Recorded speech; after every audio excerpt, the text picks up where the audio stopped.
Najiuliza swali ambalo mtu unaweza kuwa anajiuliza sasa ni kama unazo Pi ufanye nini? Jibu langu ni kwamba kama unazo Pi endelea kuhold kwenye app yako ile ya Pi network, na ukishamaliza hakikisha pia unafanya KYC. Ukiweza kufanya KYC utaweza kuzitransfer kutoka kwenye Pi network app kwenda kwenye Pi browser na kwenye wallet. Unaweza kuziweka kwenye wallet, watakupa ile key, watakupa key ya maneno fulani, utazitunza kwenye Pi wallet.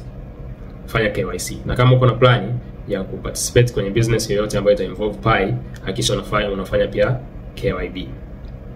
Kwa wale ambao bado mjafanya KYC, muda umebaki ni mchache, hakikisha unafanya, kwa sababu usipofanya KYC utapoteza access na Pi zako. Kitu kingine ambacho tuna expect tarehe 14 mwezi wa 3 ni Pi Day. Tuna expect Pi itakuwa listed kwenye major exchange kama Binance, kama Kraken, kama Coinbase. Pi ikiwa listed pale ita gain real value.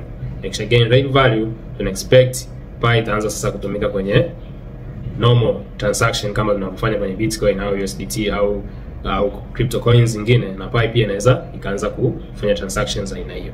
Na sio tu transactions aina hiyo, pia Pi inaweza tukaanza kufanya trading sasa. Kwa sasa achana na masuala ya trading.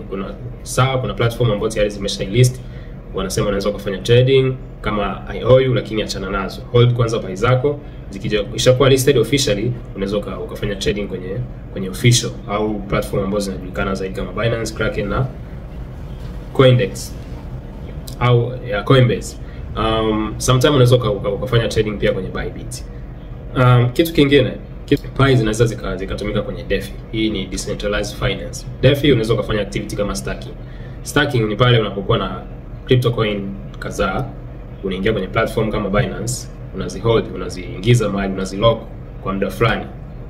Binance wao wanakuwa wanakulipa profit, aidha mtakao kubaliana, kama atakuwa anakulipa kama in form ya USDT au Pi zingine. Kwa hivyo ni vitu ambavyo kama unazo Pi utakuwa una expect kwa sasa. So kitu ninachotaka kusema, endelea kuhold. Soon Pi itakuwa listed. Ikiwa listed utapata value, na kuanzia hapo kwenye value sasa tunaweza tukaendelea kufanya decision zingine.